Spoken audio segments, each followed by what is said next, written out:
Jai Hind Defense Aspirants. Welcome back to my channel SSP Success. Today we are going to cover an important topic which is on India's race to regional supremacy.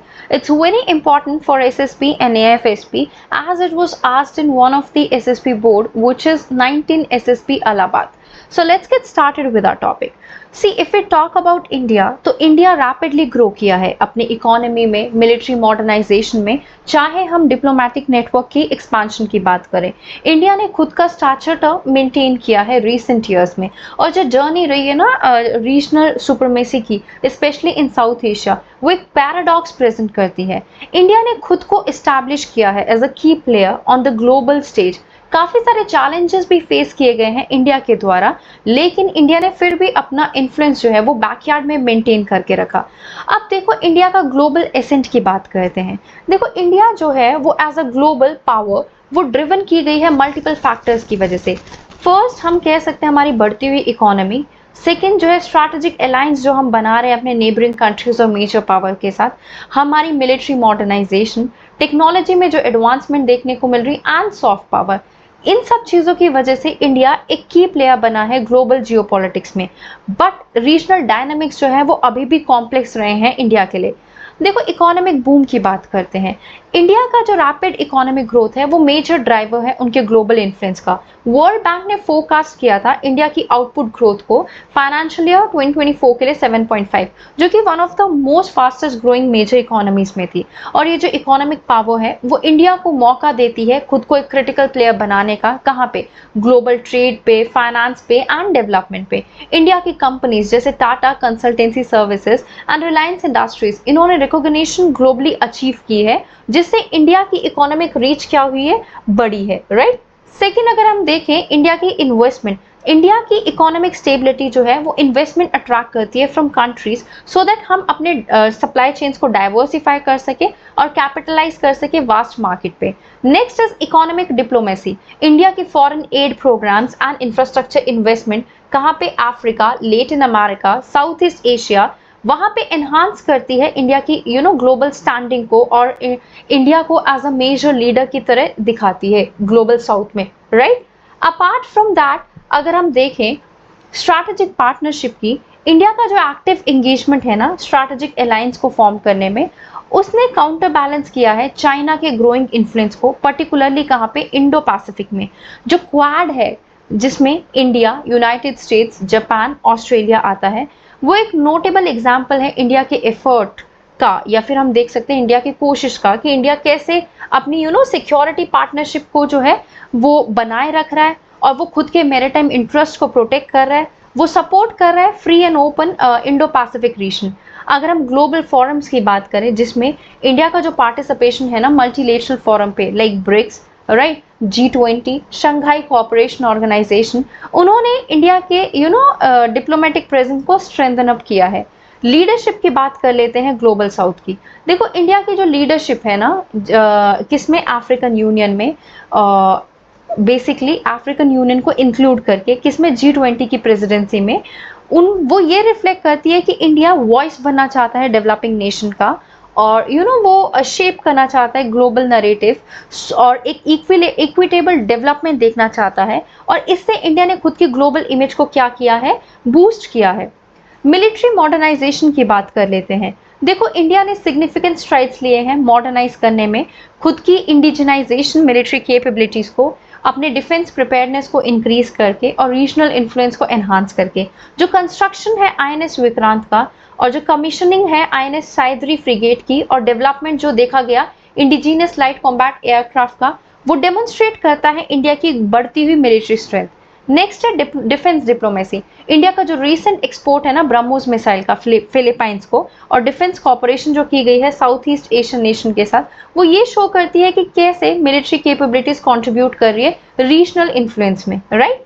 Strategic autonomy, India का foreign policy strategic autonomy के context में वो काफ़ी non aligned रहा है global conflict पे, और वो परस्यू कर रहा है अपने नेशनल इंटरेस्ट को। उन्होंने इसको करके रिस्पेक्ट भी अर्न की है, और इंडिया का stance on abstaining themselves from condemning Russia, किसमें? यूनाइटेड नेशन जनरल असेंबली में, और साथ साथ उन्होंने डिप्लोमेटिक रिलेशन भी बनाए रखे रशिया के साथ एंड वेस्ट के साथ। तो ये एक बैलेंसिंग एक्ट दिखाता है इंडिया का, राइट।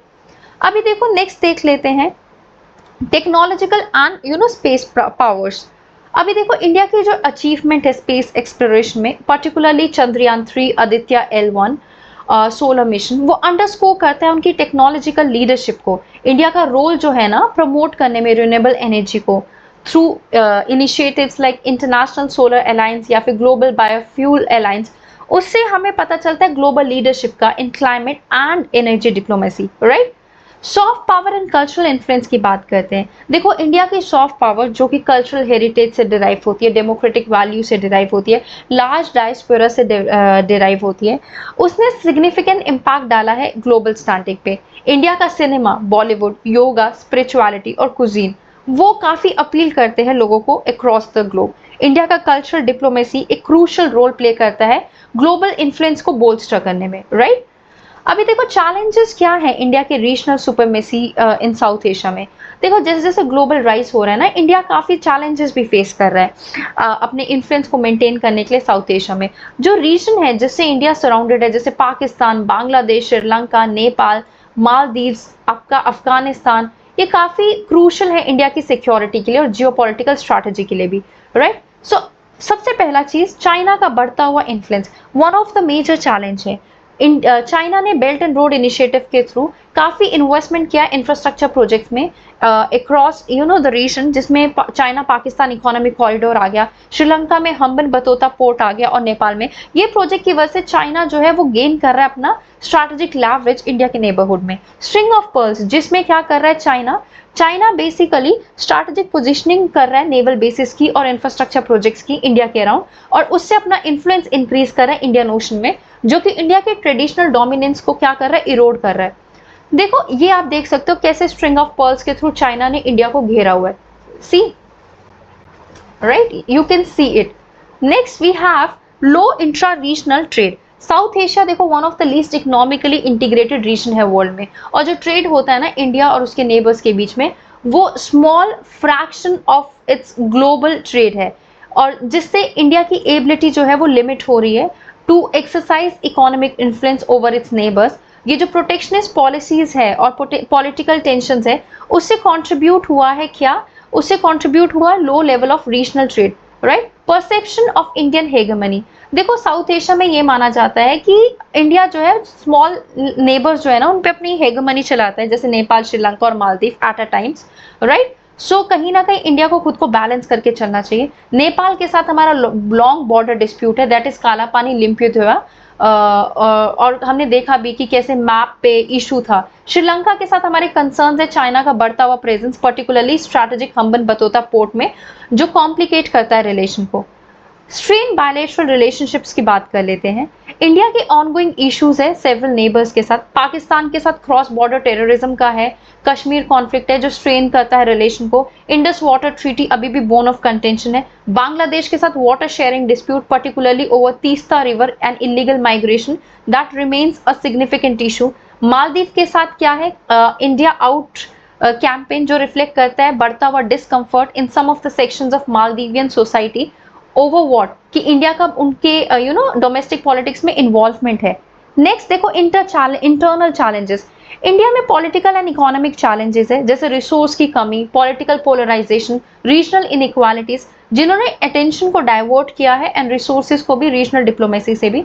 डोमेस्टिक इश्यूज ऑफन क्या करते हैं, इंडिया को फुली एंगेज होने से लिमिट करते हैं। ओके, स्टेप्स क्या क्या लेने चाहिए इंडिया को अपनी रीजनल सुपरमेसी को रिस्टोर करने के लिए। देखो इंडिया को रीजनल लीडरशिप में कहीं ना कहीं रीगेन करने के लिए इंडिया को एक कोलैबोरेटिव, इंक्लूसिव और डेवलपमेंट ओरिएंटेड अप्रोच अपनानी चाहिए, जिसमें नई एंगेजमेंट रिन्यू करनी पड़ेगी, ट्रस्ट बिल्ड करना पड़ेगा अपने नेबर्स के साथ, राइट। अभी हम रीजनल ब्लॉक्स के साथ स्ट्रेंथन कर सकते हैं, जैसे बिम्स्टेक में और फोकस कर सकते हैं, सार्क में और फोकस कर सकते हैं, बिकॉज ये ऑर्गेनाइजेशंस प्लेटफॉर्म प्रोवाइड करती है for cooperation in trade, security, infrastructure development, right. Next अभी देखो सार्क में कौन कौन सी कंट्रीज है वो आप देख सकते हो वीडियो को पॉज करके। नेक्स्ट हम अपनी नेबरहुड फर्स्ट पॉलिसी को रिविटलाइज कर सकते हैं, उसको और इंक्लूसिव बना सकते हैं, जिसमें ट्रांसपेरेंसी हो, कम्युनिकेशन हो नेबर्स के साथ, लेवरेज करें हम डिजिटल कनेक्टिविटी को और फोकस करें शेयर्ड इकोनॉमिक गोल्स को, जो रीबिल्ड करे ट्रस्ट को, राइट। अभी आप देख सकते हो कि हमारे ऑनगोइंग प्रोजेक्ट्स जो इंडिया के द्वारा एड किए जा रहे हैं, बांग्लादेश में 2 बिलियन का है, नेपाल में 250 मिलियन का है, 190 मिलियन का म्यांमार में है, राइट। साउथ एशिया का इंडिया जो है as a voice of Global South India बनने के लिए अपनी पॉलिसीज को, लीडरशिप को और एनहांस कर सकता है by positioning the region as a central to the global south, और वो प्रमोट कर सकता है रीजन के इंटरेस्ट इन ग्लोबल प्लेटफॉर्म जो स्ट्रेंथन करेंगे इंडिया के रोल को as a regional leader, right. Conclusion में देखो, इंडिया को अगर इस रेस को जीतना है तो इंडिया को अपॉर्चुनिटीज और चैलेंजेस दोनों को मार्क करना पड़ेगा, खुद को कंटिन्यू करता रहना पड़ेगा ग्लोबल स्टेज पे, और अपना रीजनल इन्फ्लुएंस जो है बढ़ाता रहना पड़ेगा, चाहे जो भी चीजें बीच में आए उनको इरोड कर, उनको हटा के, आई मीन, और एक कोलैबोरेटिव और इंक्लूसिव और डेवलपमेंट ओरिएंटेड अप्रोच अपनानी पड़ेगी इंडिया को। So guys, that was all. I hope you like the video. If you like it, do like it, share it and subscribe our YouTube channel SSP Success. Your likes and comments motivate us to make more and more videos on time. Thank you everyone.